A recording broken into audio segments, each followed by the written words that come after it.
Hello, everybody. Thank you for joining us today for the Regional Women in Leadership, Stories of Women Leaders in the South. I'm Suzanne Basala, and I'm the President and CEO of U.S. Japan Council. U.S. Japan Council, which was founded by Japanese Americans, is committed to developing and connecting leaders in order to strengthen the U.S.-Japan relationship. And this event, which is part of a series of Regional Women in Leadership, or RWL events, is part of our mission. I'd like to take a minute to talk about the origin of this program, because this is our 6th year of the RWL series. And I remember when we first started it, the origin was our founder, Aileen Hirano Inoue, noticed that when we were in Washington, D.C., and we were going to different events and receptions around town, we would see a group of women, Japanese and American women, at these U.S. Japan events. And we would recognize each other, and some of them we knew, some of them we didn't really know. Usually we knew each other's names. And Irene thought, why don't we all get to know each other a little bit better? And so she organized a couple of lunches so that we could invite those folks that we were coming across at these events. And we sat around and shared stories about our family and our careers and made a connection. And then, going forward, when we went to receptions or events around town, we had a network of people that we felt connected to and comfortable with, and we could build those relationships. And that grassroots effort to connect women who were also interested in U.S.-Japan relations was the seed of what became this RWL series. And thankfully, the Embassy of Japan has supported us for 6 years in making this program available to communities across the country. I would just like to take a moment to say how special it is for us to have Consul General Kayoko Fukushima as our special guest.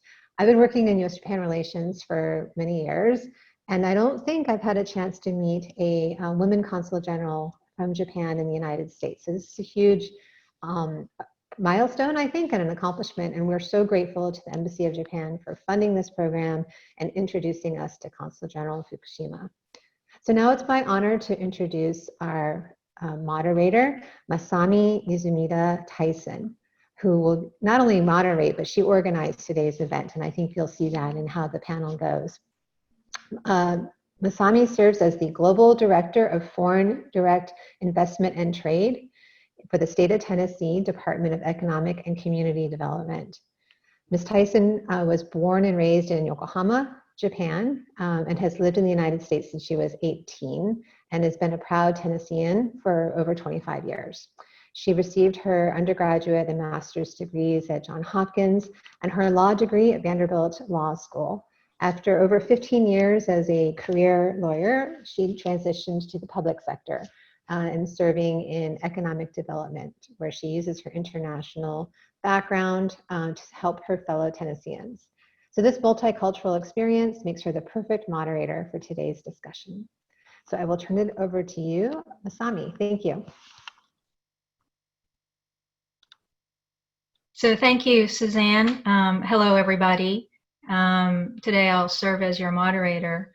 And first, I would like to introduce the part one speaker in today's webinar, in which we will be hearing from, as Suzanne said, Consul General Kayoko Fukushima in her remarks and presentation entitled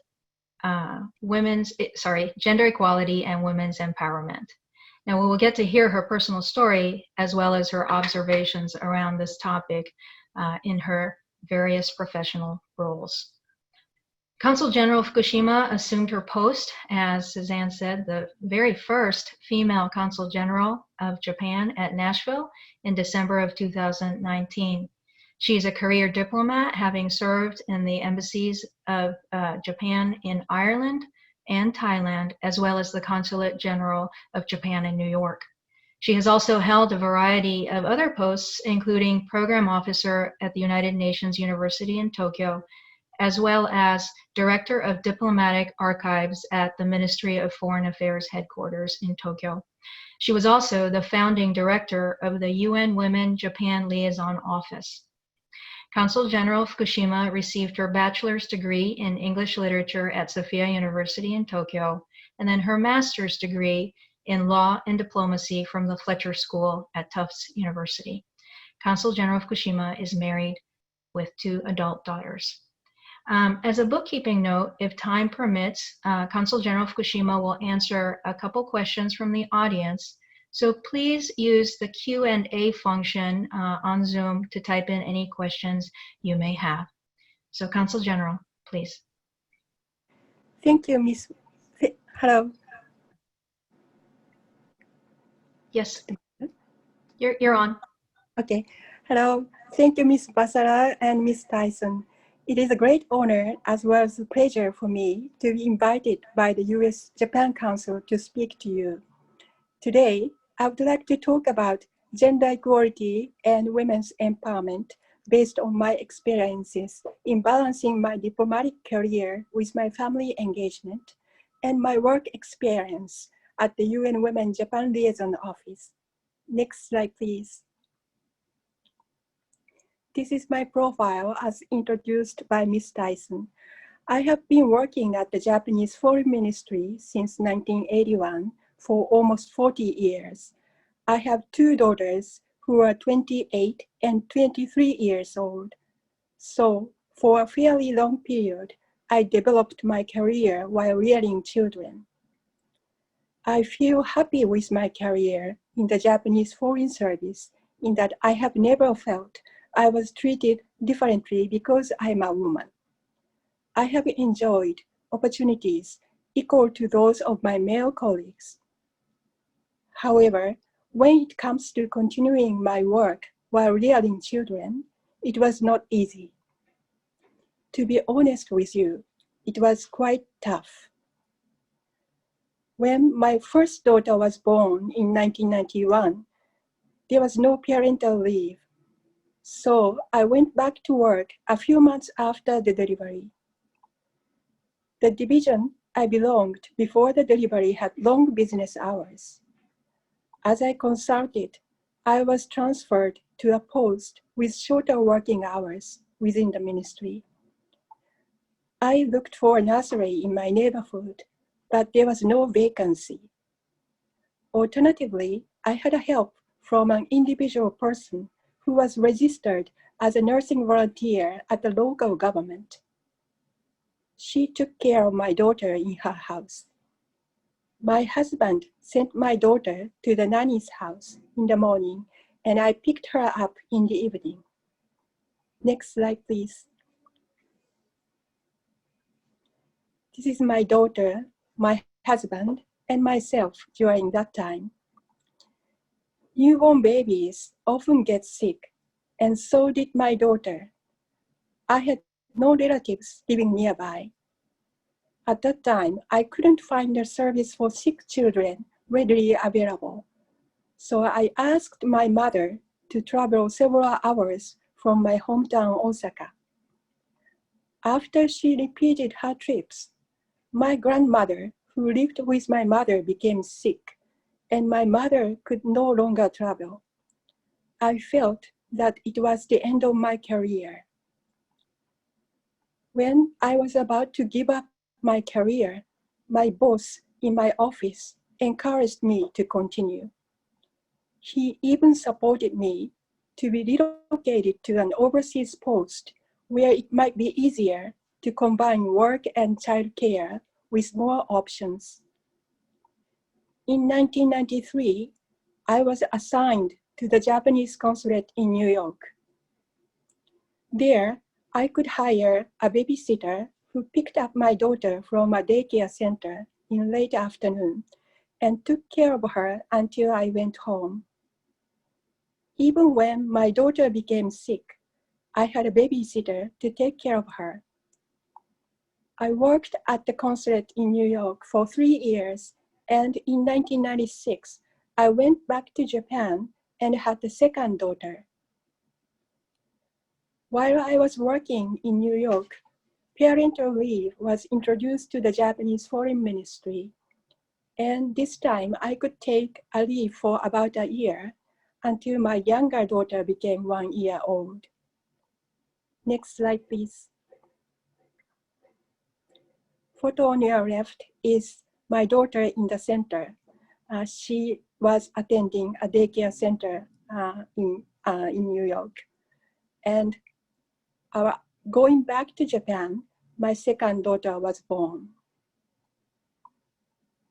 My daughters were looked after by so many people in various countries.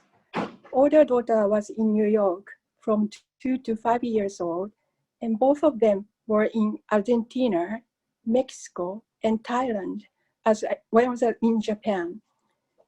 In addition to the warm support I received from many people at various places in the world, to which I am very grateful, I was blessed with a good luck, and I have managed to develop my career. While I feel I was lucky, I think opportunities to pursue happiness, both at work and private life, balancing the two, should be available to all women more easily and without depending on the luck. There have been some improvements in Japan. For example, now within the foreign ministry, child care leave can be taken up to 3 years, and a variety of options, such as flexible work time, have become available.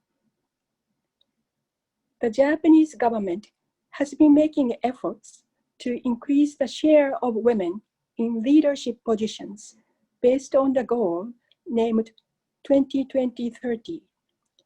This is the goal to increase the share of women in leadership positions to at least 30% by 2020. It has turned out that the target year needs to be extended. However, some positive developments are made.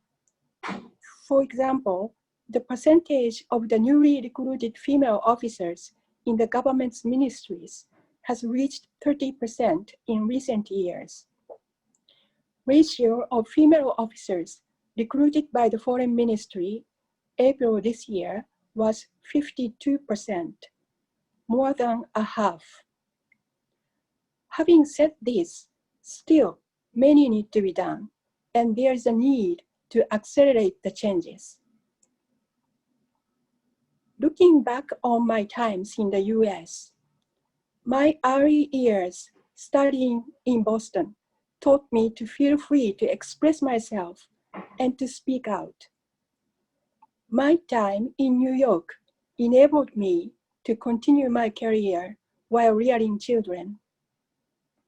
And now, here in Tennessee, I'm inspired by learning about the movement of women's suffrage, which is celebrating its 100th anniversary. So, this country, America, has been empowering me. At the same time, I'm realizing that the even US is also on the way to achieve gender equality. To date, no single country has ever achieved gender equality. Gender equality is enshrined in SDGs, Sustainable Development Goals, the global goals for 2030, which was agreed by UN member states in 2015. Among the 17 goals, Goal 5 is a standalone goal for gender equality. In addition, gender equality relates to other goals, such as poverty alleviation and education, because of its cross-cutting nature. So, gender equality and empowerment of women is a wide-ranging global agenda.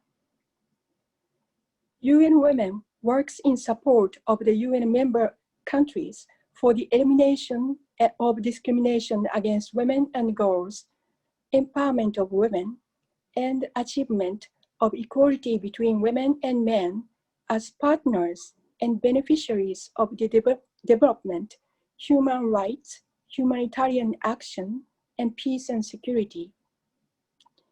In September 2013, Prime Minister Abe, in his address at the General Assembly of the United Nations, expressed his intention to create a society in which women shine, and stated that Japan respects the activities of UN Women and intends to become one of its leading contributors and thus an exemplary country in the area.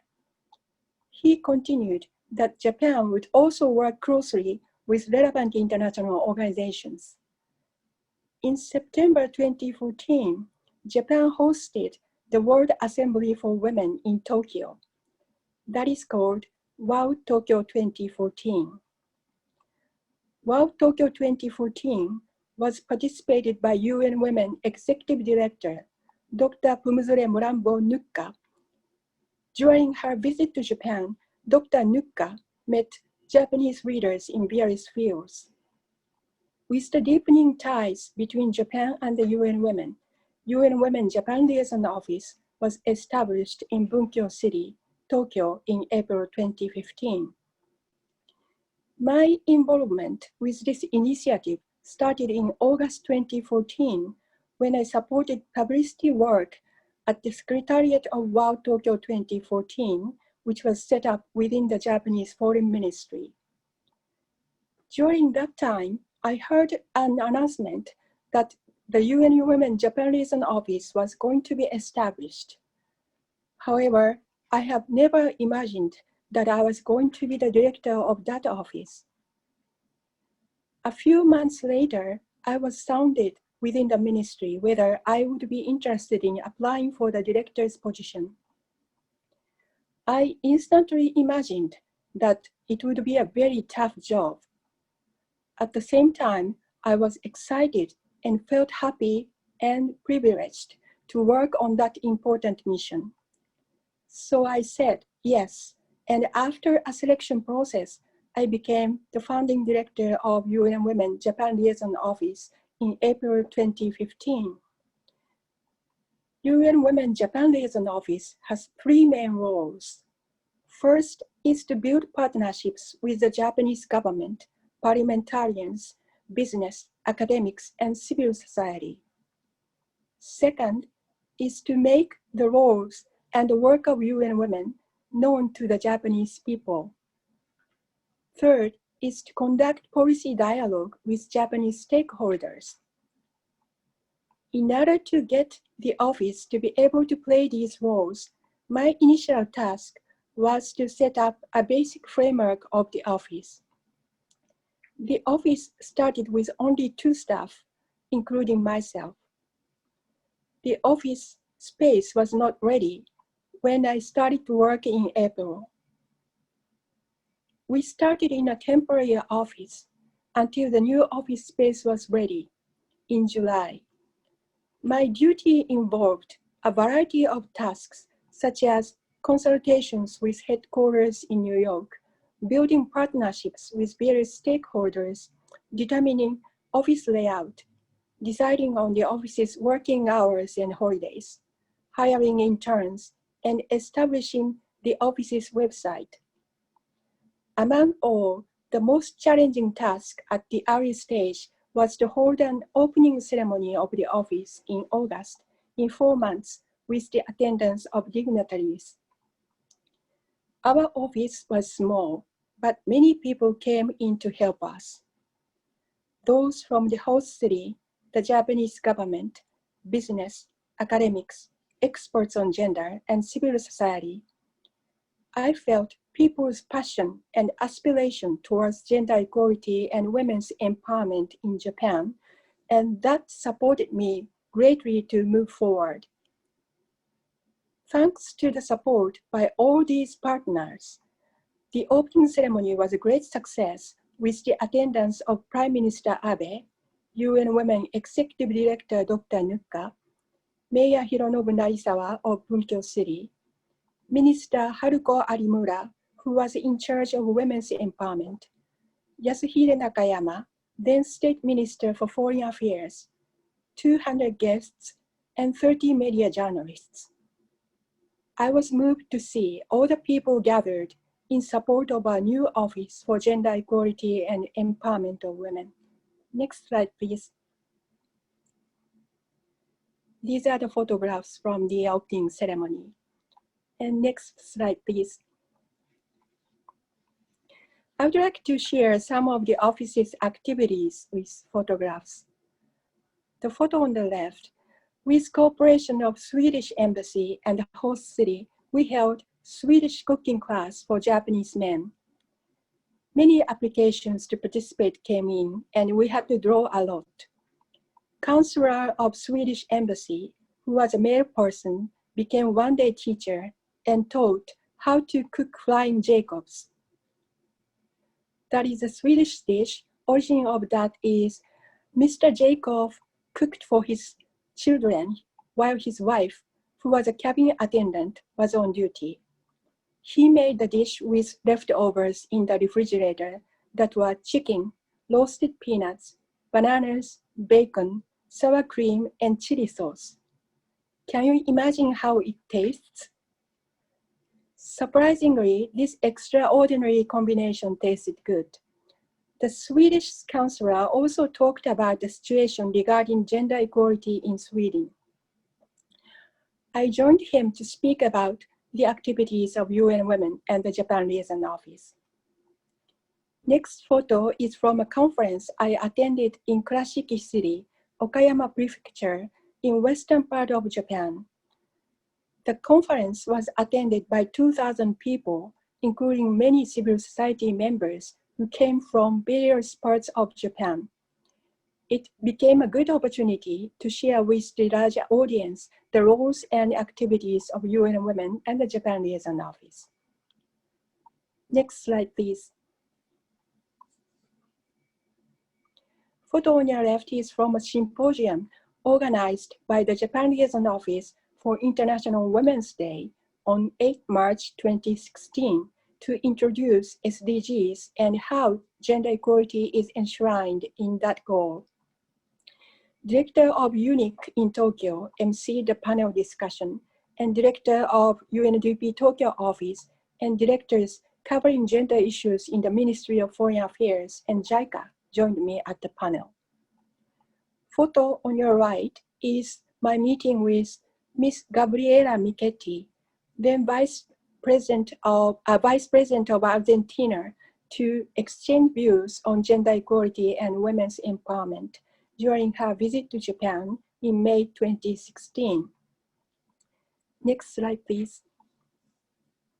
Thank you. UN Women supports member states' endeavor to end violence against women. It is called EBAW. 1 in 3 women in the world is said to be a victim of violence, many of them from their intimate partners. The day 25th of every month is a campaign day for EBAW, and orange color is used as a symbol color to express a bright future without violence against women. UN Women holds worldwide campaign on 25th November every year. On 25th November 2015, which was the first year of the Japan Liaison Office, I gave a lecture on EBAW to local citizens of the host city. After the lecture, participants wrote their messages for EBAW on maple leaf-shaped orange sheets, as Japan was having a forage season. This photograph was posted at the UN Women headquarters website to share the efforts across the globe. Next slide, please. Thank you. I received a group of high school students who had keen interest in he for she. He for she is a UN Women's movement for the people to sign up and get united to stand for gender equality and women's empowerment. Everyone in the world can sign up. Those who signed up for he for she are developing various activities in collaboration with their group members. For example, political leaders to enhance policies for gender equality, business leaders to promote gender equality within their companies, students groups to organize symposiums. Action kits for individuals and various groups are available online. He for she is participated by 3.3 million people in the world. Japan is one of the few countries with high participation, and the US is among the top 5 commitment members. These students made a research on he for she as a part of their high school's global study and shared their findings, ideas, and their planned actions. I was very impressed with their outstanding presentation. Later, these high school students became active supporters of our office. They organized he-for-she events at their school and also participated in the Japan Liaison Office's events. Working at the Japan Liaison Office of UN Women was a very rewarding and fulfilling experience for me. Japan's partnership with UN Women has been steadily growing in recent years. Japan has been contributing to various activities of UN Women to protect women in crisis, especially in Africa and Middle East regions, and to support their empowerment. And Japan has become one of the top donors of UN Women. Now, I would like to touch upon the influence of recent spread of COVID-19 over gender equality and women's empowerment. Many women are engaged in essential work, including healthcare and transport and logistics services. They contribute greatly to our response to COVID-19.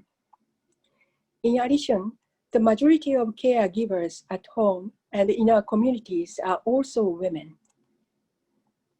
The pandemic hit more severely to the vulnerable population, including women.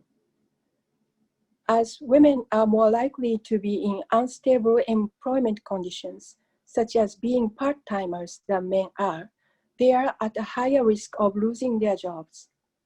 Also, it's been reported across the globe that domestic violence has been increasing since the outbreak of the disease.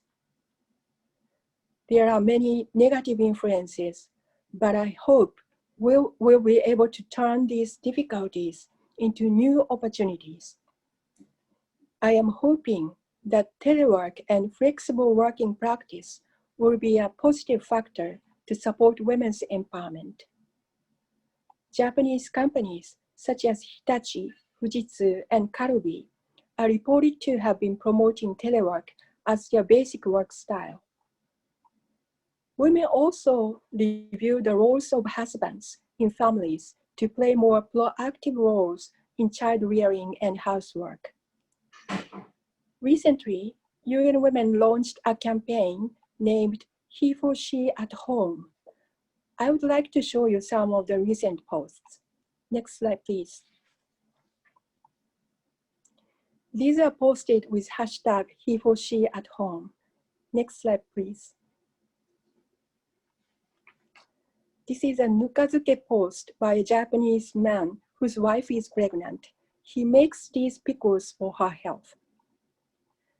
Before closing, I would like to share with you 5 points I think of particular importance from my experience. First, we need to believe in the power of women. While women are often in vulnerable positions and are exposed to higher risks, and we need to protect their rights, their commitments in response to the pandemic, economic recovery and growth, social welfare, education, disaster and conflict prevention, and others will greatly contribute to make our world a better place to live. Second, being free from gender lenses. It is important to change our awareness. We need to be free from the unconscious bias that women should be this way and men should be that way.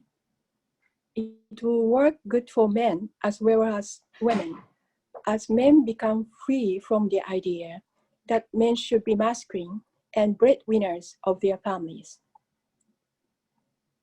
Third, collaboration. By working together, we can make a big achievement and accelerate changes.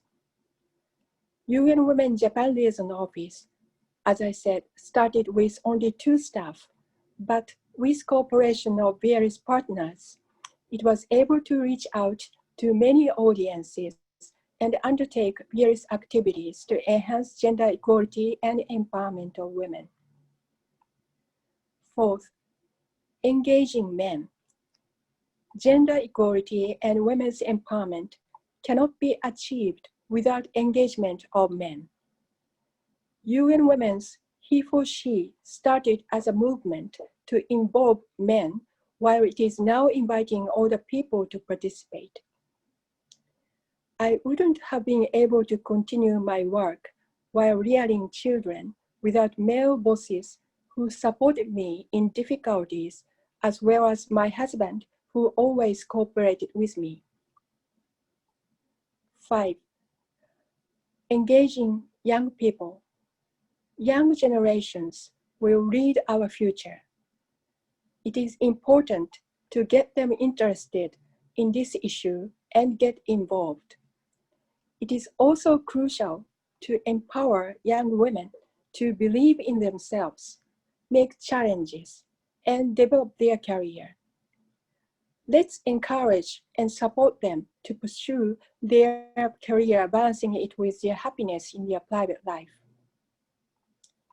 I would like to continue to encourage my young female colleagues and friends, as well as my daughters. I would also like to continue to share my experience related to gender issues to a wider public and exchange views. In this regard, I'm very grateful of today's opportunity. Thank you for listening to my story to the end. I look forward to hearing your story and start working together for gender equality and women's empowerment. Let's share our experiences, lessons, and wisdom and advance together. Thank you very much. Thank you, Consul General. And you briefly touched upon this in your concluding remarks, but we have a question from the audience. We have several questions actually, and I'd like to start with the one that mentions actually your husband's role. Here is a question coming from the audience. How did your husband adjust to your job's requirements? Did his job allow him to move and live in different countries and regions with you? Yes, he also works for the Ministry of Foreign Affairs. So sometimes we are stationed in the same place, like in Japan, when we are in Japan, working for the ministry's headquarters, or maybe some facilities in Tokyo. But other times, he was posted in other countries, and we were kind of living separately. And mostly I was kind of taking care of my daughters, but there was one time when he was assigned to the Japanese embassy in Mexico. He was with my daughters and he took care of them. So we kind of, time to time, we discuss our roles and try to keep in touch. And recently, we have many ways of communication. So they are very useful for us to keep in touch. Thank you. That's fantastic. Another question also from the audience. Okay, so this is a very good question. And it says, this is from a Japanese man living in the US. And he would like to know, from your experience, both in the US and Japan, what recommendation do you have for Japanese men and how we can change ourselves better to the improvement of gender equality at work in Japan? I know this is a very big question, he says, but your honest advice to average Japanese men would be a great help. I think there are a variety of ways that he can do. Like maybe personally within his family, he can take a role of, positive role in his family to take care of his children as well as to do the housework. And also he can kind of talk to other men if he is kind of willing to take an action for gender equality and women's empowerment. Maybe discuss how they can improve the situation. That can be the first step. Yes. And if he's more kind of proactive, he can even hold an event related to that. Yes, thank you. I think we have time for just one more question. So the final question here is, With Yuriko Kohei in office and her push to put women forward, how are things changing for women in Japanese politics? Are traditional thoughts changing, and what do you think are additional steps that need to be taken to move the needle significantly in Japan? I think probably political representation is a kind of challenges that both U.S. and Japan are facing.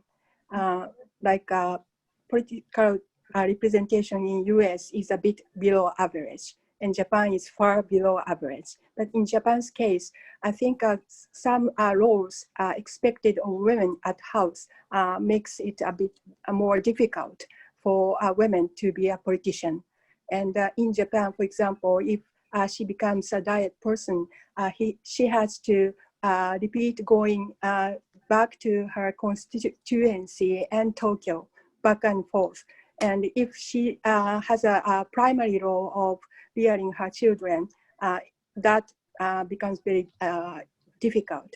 So I think in addition to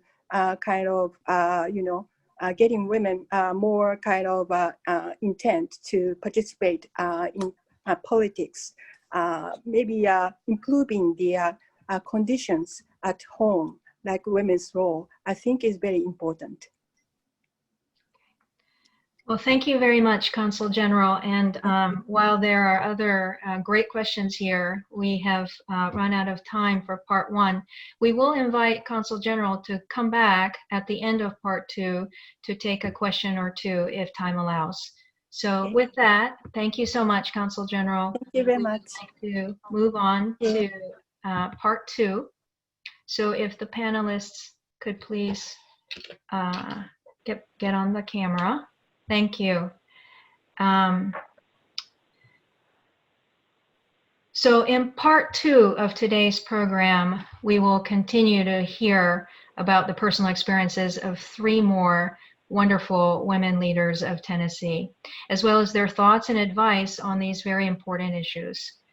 Before moving on to their panel discussion, I would like to introduce each of them. So first, we have Chris Carbaliak. She is the Vice Chair, Chief Administrative Officer, Chief Risk Officer, and Executive Vice President of Bridgestone Americas.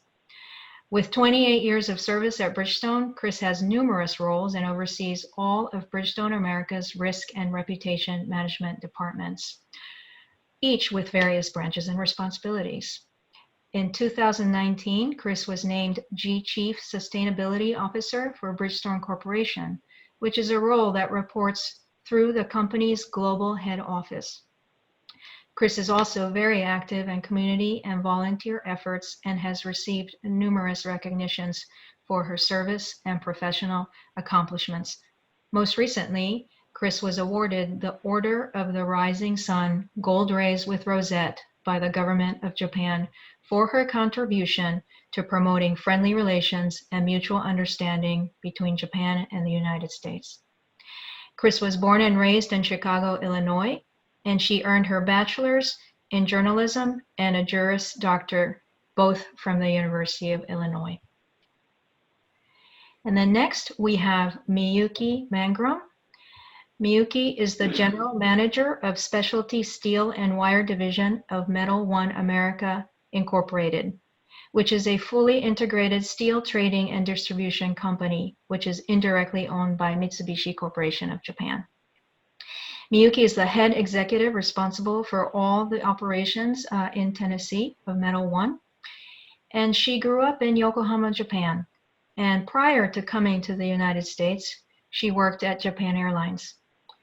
Miyuki holds a Bachelor of Business Administration degree, as well as a Master of Business Administration degree, both from Middle Tennessee State University. And then we have Lori Odom, who is the Vice President of International Business at the Nashville Area Chamber of Commerce. Lori leads the Chamber's international business initiatives, which include promoting the Nashville region globally, building a network of relationships with international business influencers, and facilitating economic growth through foreign direct investment and the expansion of Metro Nashville companies into international markets. Lori also leads the International Business Council Advisory Board, and she herself sits on various boards of organizations which each promote international business relationships. Lori was born and raised in Tennessee and earned her Bachelor of Science degree in Communications and a Master of Science degree in Human Resource Development from the University of Tennessee in Knoxville. Just for bookkeeping, again, as in part one, we will be taking questions from the audience and we will address them as time permits at the end. So with that, I'd like to open up our panel discussion. So we heard an amazing story and a lot of great advice and encouragement, wisdom from the Consul General already, but I know that you ladies can add to that discussion.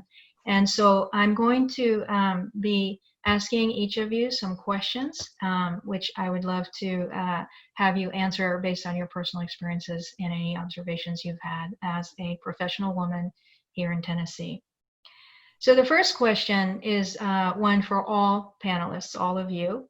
And I'd like this to be answered in the following order. If Lori could go first, then Miyuki, then Chris. So Consul General's remarks was entitled Gender Equality and Women's Empowerment. And of course, that is the theme for today's webinar. The question is this: what does either one of these phrases, or both of them in total, mean to each of you? So Lori, if you could start, please. You know, Masami, I was jotting down notes as the Consul General spoke because I loved her quotes around being free from gender lenses and believing in the power of women. And to me, that was so powerful. And when I think about her conversation around gender equality and women's empowerment, I think of a challenge. I think where we are in the United States, where we are globally around diversity and inclusion and equity, this conversation is so important for us to be having, and for us to have it on a stage where we're uniting people from Japan and from the US. And to me, I hear those and I think a challenge. We need to get our everyday lives in order, and we need to really recognize diversity and give a voice to diversity in our organizations and our everyday lives. Can't agree more. Miyuki-san? Yes, I think like a gender equality or equity is very important to me as well, and it's important to me personally. So as a child, as I grew up in Japan, so when I received awards or recognition as a child, I often received the comments, you would be promising if you were a boy. Or in Japanese, 残念男の子だったらよかったのに, which means that I always wondered, would I be less valued just because I'm not a boy? Mm-hmm. So what do you mean by 残念? The literal translation is unfortunate. So am I unfortunate just because I am not a boy? So whenever I heard this comment, the award became meaningless and I felt helpless just because I was a girl. So because of that, I believe gender equity or equality is very important. Thank you. Chris? Thank you, Masami. To me, the phrase gender equality means it's an equal chance. An equal chance to be considered. An equal chance to be selected, especially for a non-traditional role. It's an opportunity to succeed and then to fail, frankly, but to dust off from that failure and be given the opportunity to learn from it without being stereotyped. You know, the old quote, see, I told you a woman couldn't do that job. You'll never hear that said about a guy. See, I told you a guy couldn't do that job. It's also the chance to be the primary breadwinner in a family and to have true equality in terms of responsibilities at home and for childcare, as has already been referenced this afternoon. Although we still have a way to go as a society, we have made progress. And I see that especially in the Gen Xers and in the millennials who have grown up with the idea that it's about talent And it's about the willingness to work rather than the gender that defines who's right for a particular role. And more, I've seen families making life choices based on what's right for the family as a whole. And frankly, if that means possibly prioritizing mom's career, that's okay. So I have a lot of hope as the Gen Xers and the millennials grow up and move into those management and leadership roles. So for me, gender equality means equal chance. Thank you. Thank you, all of you, for each of those very, very thoughtful answers. But I'm going to go back to Miyuki-san because what you said, I can completely relate to. That's what I grew up with too in Japan. So let's talk a little bit about Japan versus the U.S. As it relates to this issue. So tell me, Miyuki-san, from your experience, what you've observed, what are some basic differences between Japan and the U.S. and whether it's the society or work culture's response to issues related to gender equality?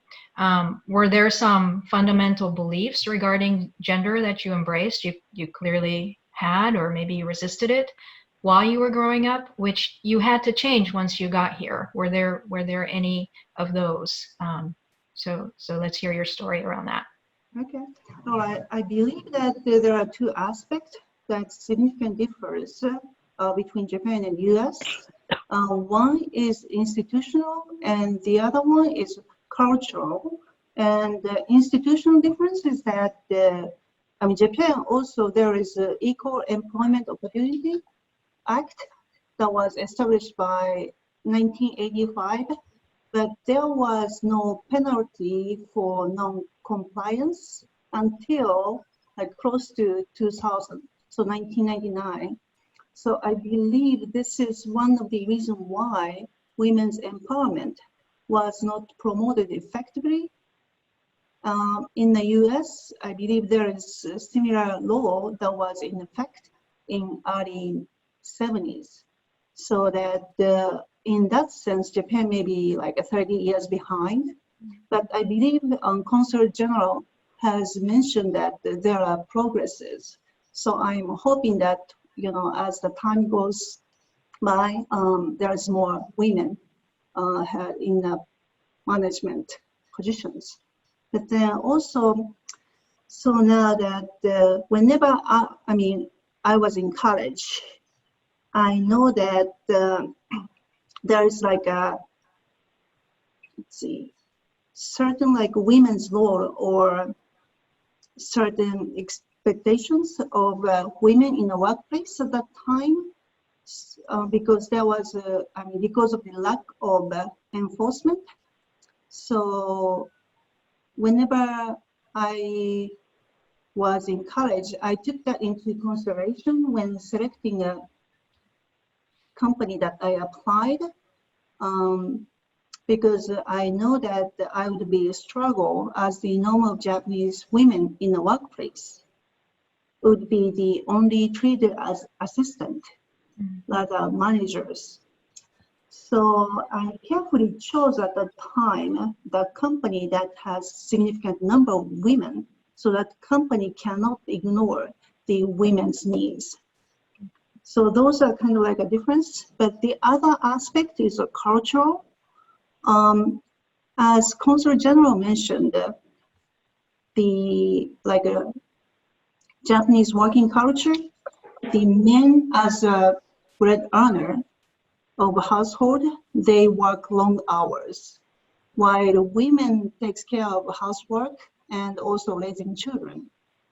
So as the long hours were known for the organization in Japan, the working style alienates people who need flexible work, such as women who has to take care of younger children. So for that, that's one of the cultural difference. And then also in terms of fundamental belief regarding the gender in Japan, so it must be changed by now, but the stereotypical Japanese women are described as 女性は3歩下がって歩く.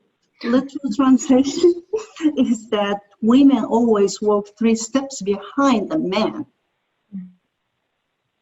So that they should be modest and supportive and kind, those who are willing to make men look good in front of others. So it may be old-fashioned, but this is a type of fundamental beliefs still exist when dealing with the older generation. And also, it's like this is kind of example. So imagine that an old couple are watching TV and a man says just tea. It is expected that a woman go to the kitchen, prepare the green tea and bring it to him graciously. So this is kind of expectation of women that I grew up with in Japan. And so also the other interesting is that well, in Japan, although they don't express everything, people can understand each other. So that's kind of like expectations as well. So in the United States, because of, you know, people has different backgrounds, so that doesn't always work. So when as I came here, I had to be more explicit and more direct when I communicate with somebody else. Okay, thank you. Thank you for that very thorough answer. And again, I could relate to so much of what you just described. So, okay, so that's what you grew up with. That was the culture in Japan, at least when we were growing up. So let's come across the pond, and I want to talk about gender equality issues over here in this region in the South. Today's seminar has that title, that we are women of the South. And so, Lori, you are the one lifelong Tennessean on this panel, so I'm going to ask you the next question. Are there gender equality or women's empowerment issues that are unique to this region? You know, Masami, I think there's a stereotype out there that Southerners have been slower to adapt to some of these issues, or maybe promoting women and women's rights. And I don't think that this is anything that's unique to the South. I think our business leaders, this diversity, equity, inclusion, empowerment, these are top of mind issues, just as they are in anywhere across the United States or you know, around the world. And I think Chris is a testament to that. She's been sitting at boardrooms in Nashville, Tennessee for several years, and being a great representative for the value that a diverse workforce brings. Yes, I agree. Well, let's talk then more local. So most of us are here in Nashville, Tennessee, or right outside of it. So I want to just switch gears a little bit and talk about whether, so Nashville is obviously Music City, USA. Now, do you think that it is possible that the music industry is one industry in which gender equality has been true? You know, of course, we think about and I say our, Dolly Parton, who is not only a star and a leader in the music industry, but with social justice causes, education. I mean, she's the boss, right? So, but then on the other hand, and I'm going to be devil's advocate here, you and I were just talking the other day about apparently the music industry is not really pushing for new young female artists right now. Can you comment on all of that? Yeah. You know, it's interesting because you mentioned Dolly Parton, who is the pinnacle of success in the music industry and has been a worldwide name for years and started a huge business empire with Dollywood and all of her charitable and philanthropic organizations and educational goals that she's had. So you've got kind of Dolly on the other hand that really flies the flag, these really well-known country artists. But if you dig down a little bit deeper, a big conversation in country music right now is, why are women not getting played on the radio? Yeah. So it's an interesting dichotomy, you know. When I think about entertainment, I think about the famous quote, what is it? Fred Astaire was great, but don't forget Ginger Rogers did everything he did backwards and in high heels. You know, regardless if you're a woman in entertainment or business or politics, I think there's just an unreasonably high standard that women are often held to. Like Chris said, nobody would ever say that, you know, a guy couldn't do that job. But that might be something you say about a woman. It's kind of like Miyuki said, you know, women who are forceful or powerful or dominant, they're, you know, they're shrill, they're off-putting to the majority of our society. And it sounds like the same would be true in Japan, where those exact same qualities are what we build up for men as leaders in our culture. So Yeah. it's different, and I'm with Chris. I'm excited to see how different that looks through the eyes of our newer and younger employees that come in, who don't realize, you know, they don't have that bias or those gender lenses that the Consul General spoke about. So it's exciting to work with that generation and see them come up and encourage them not to see them. Mm-hmm. For sure. And so in addition to really cheering on our younger generation and learning from them even, what else can we do you think, and I know this is a big question, to ensure that we move towards true gender equality? In fact, do you think there are some things that we do ourselves, women do, that is actually holding us back? I think we need to take off our own gender lenses. I know it was kind of pretty deep into my career. I'm first generation college. I come from a small town. I'd never been in a boardroom. I'd never traveled before. It would have never been within my realm of possibility to have a job like I have now, encouraging international investment in Nashville, if there had not been people who saw my potential and pulled me up and said, no, we want you to do this. Yeah. And so, you know, that's what I think everybody on this call needs to be aware of, you know, looking for those other leaders and looking for other people that you can mentor. And I've talked a little bit about beyond women, the broader diversity, equity, inclusion conversation. We need to be looking for people that don't get to sit around these tables, and how do we introduce them in and make them aware of these careers? I know I have held myself back several times, Masami, and there's a book called The Confidence Code by Katie Kay and Claire Shipman that I really think anybody who's on this call, check it out. It's a great read. Scientific studies about how women held themselves back in the workplace. They've done a lot of work also around teenage girls and encouraging young females to grow and to be more confident and courageous. So yeah, absolutely. Okay, thank you. And you mentioned, you know, there needs to be people that we cheer on, but also we need cheerleaders, and including men. And so I'm going to turn to Chris now, because Chris, you and I have talked about this specifically, the fact that, you know, it is so important, as I said, that we not only have women, but also male champions to this cause, because so many of them are still in decision-making roles. And again, you and I talked about how in your company at Bridgestone, under the leadership of former CEO and current chairman Tsuya-san, that was a very important issue for him. So I'd like you to talk about that a little bit, and perhaps you have some stories around that you can share, or current initiatives that your company and you are pushing. So thank you, Masami. You know, I really was extremely fortunate. I was very lucky to have the opportunity to work for a visionary leader like Tsuya-san, who, as you mentioned, has retired from his role as global CEO and is now chairman of Bridgestone Corporation.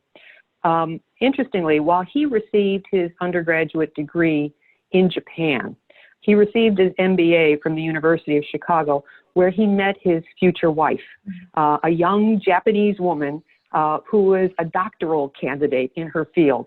Talk about breaking Japanese stereotypes, talk about breaking just gender stereotypes. And, you know, when they returned to Japan, she established herself as a leader in her field She consults with the Japanese government. She is a leader in academia. She had her own business. And all of this was completely and totally supported by Tsuya-san as he rose through the ranks at Bridgestone. So he saw firsthand what talent, that talent and drive are not the exclusive domain of the male gender. You know, but even before Tsuya-san became CEO at Bridgestone, the company was breaking new ground. When I took over the role as lead of communications for Bridgestone Americas back in 1998, my counterpart at Bridgestone Japan was a woman. And she was also the first high-ranking female officer at Bridgestone. And equally as remarkably, if that's a phrase, in 2010, Sake Fukushima became Bridgestone Corporation's first female member of the board of directors, which was something that was so outside the realm of the ordinary that CNN International came to the offices and did a significant story that was broadcast globally about how she was breaking down the bamboo curtain. Their words, not mine. You know, but then Tsuya-san, you know, as he grows into the leadership ranks, first as Bridgestone Senior Vice President in 2011, and then as Global CEO in 2012, and then throughout his tenure, the focus on gender diversity became an intentional management objective and goal. And I think that's what needs to happen in organizations. It needs to be an intentional goal and management objective.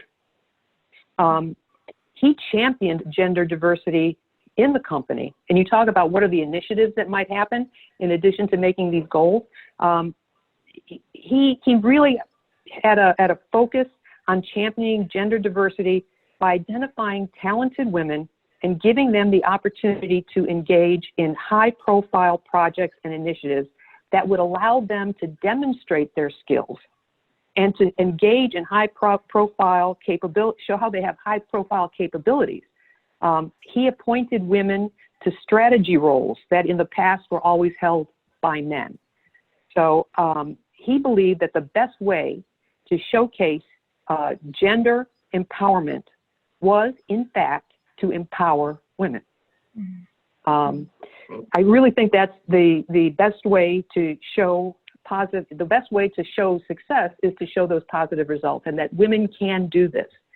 So, you know, combining this clear tone at the top, coming from Japan, the various regional organizations within Bridgestone, whether it's Bridgestone EMEA, which is Europe, Middle East, India, Africa, as well as Bridgestone Americas, they really focused on harnessing the power and the talent of women. So in both Americas and in EMEA, the chief financial officers are women, which if you think about that, in a U.S. company is fairly dramatic. But here we have a Japanese headquartered company in which you have two women who are leading the financial side. Pretty amazing. So in addition, you know, tire makers are traditionally male-oriented. You know, you think about it, if you think about what is a traditional male kind of business, it's manufacturing, but it's also tire manufacturing and tire sales. And Bridgestone Americas, what's really interesting is that's not exactly true because the head of our OE consumer business is a woman. So the woman who heads the biggest tires that we sell is amazingly successful. Our off-road tire business is run by a woman. And the newly appointed lead of our North American consumer tire business is a woman who worked in Europe for Bridgestone and who is moving to the US now. And I'd really be remiss if I didn't put in a plug for the plant manager at arguably the best tire plant in the Bridgestone enterprise, which by the way happens to be in Warren County, Tennessee. And she is doing an amazing job when you stop to think about how complex a manufacturing operation is. So it's about leadership. It's about leadership walking the talk. It's about being very practical about the fact that if you don't take advantage of the female talent pool and understand that you need to take advantage of the female talent pool, you are putting your company at risk, especially when you are in a maturing labor market. And I think Bridgestone has grasped that and has seen, I think, tremendous benefit from really taking away the gender lens. Yes, thank you. And I'm glad you mentioned that about traditionally male industries. We had a question actually from the audience about that. He or she was asking about the steel industry, which Miyuki is involved in.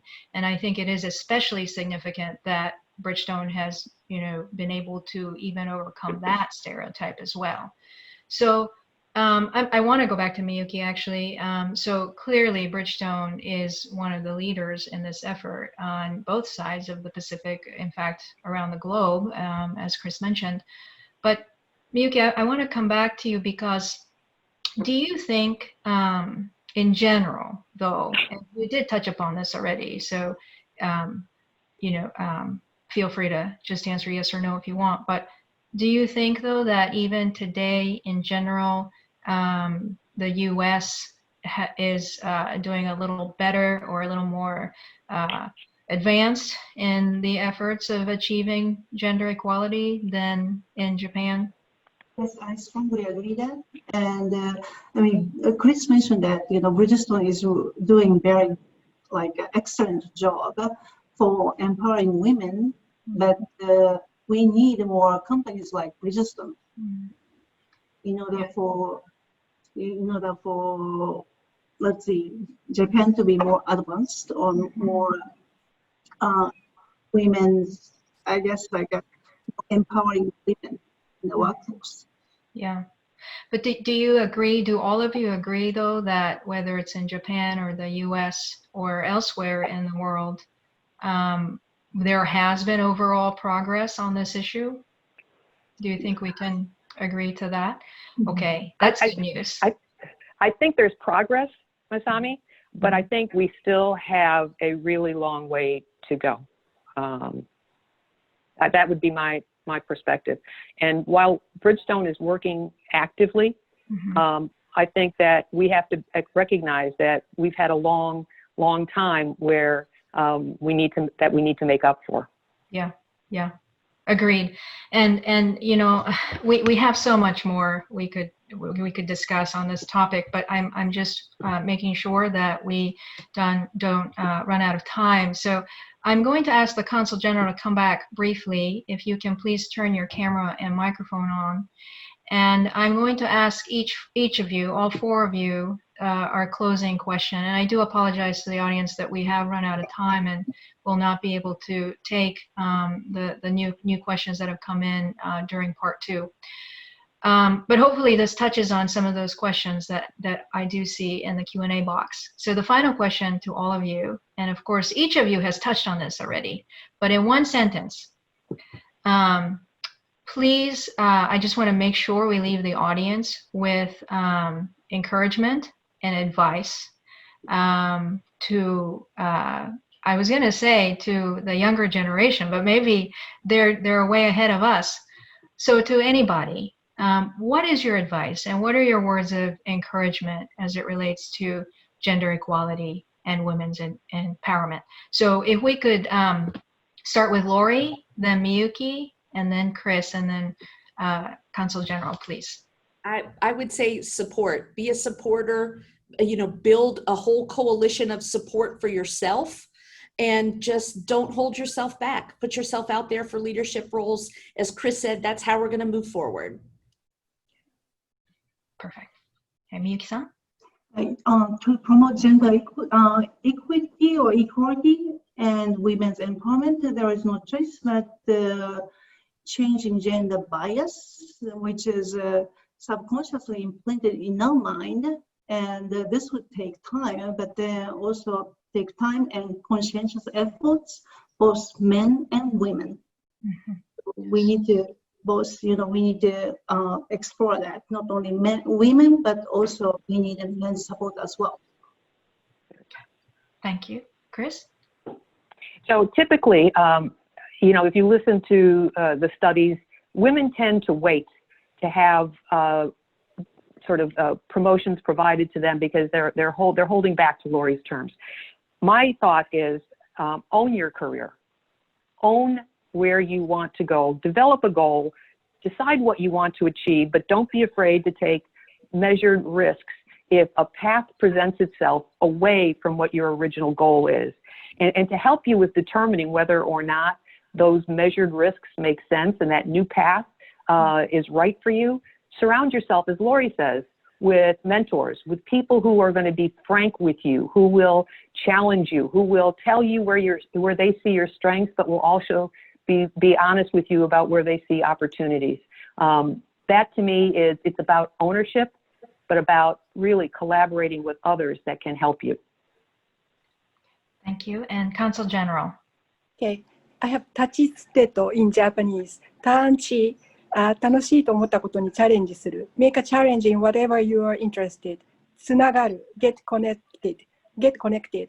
手はある。There always is a way. 尊い。The time you are experiencing is valuable. That's my advice. Oh, thank you. That's wonderful. And That's thank really you great. again.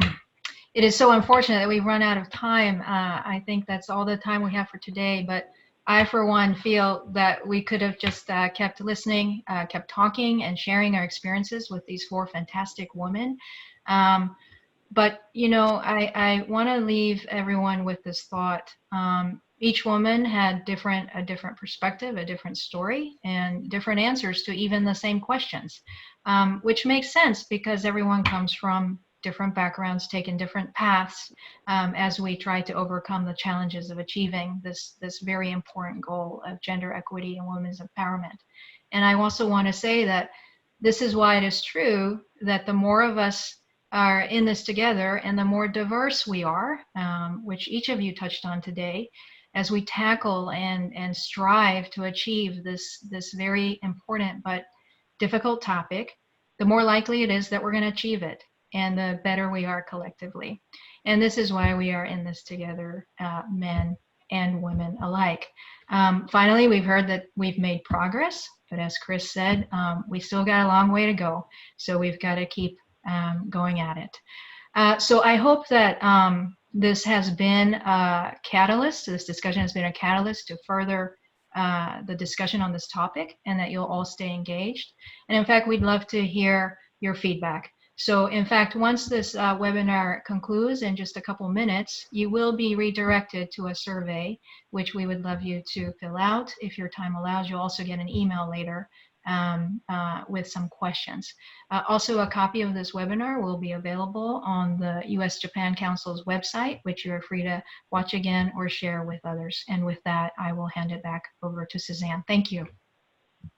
Thank you so much, Masami, and everybody for that very stimulating discussion. I have so much I want to say, but really I think it was important to hear from all of you. And I totally agree with Masami-san that I wish we could continue the conversation, and I look forward to finding ways to do that.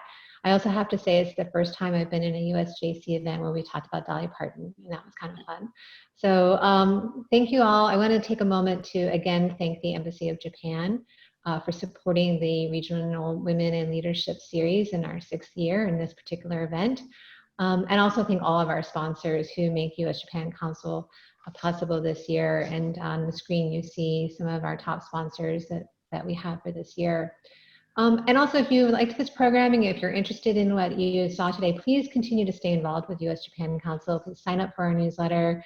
And I want to share that many of you may know already, but we have a big event coming up in September 16th, September 17th if you're in Japan. We're calling it the Bilateral Boardroom Leadership Through Crisis Lessons Learned. And we have a number of fantastic speakers lined up, and please check out our website. Registration is free, although we encourage donations. And I think it's going to be a really fantastic couple hours of looking at some of the most important issues in U.S.-Japan relations and setting a forward-looking agenda. And we will have some great women leaders as part of that program. So please join us. Again, thank you all for being part of the discussion today. And I hope you have a good rest of the day. Thank you.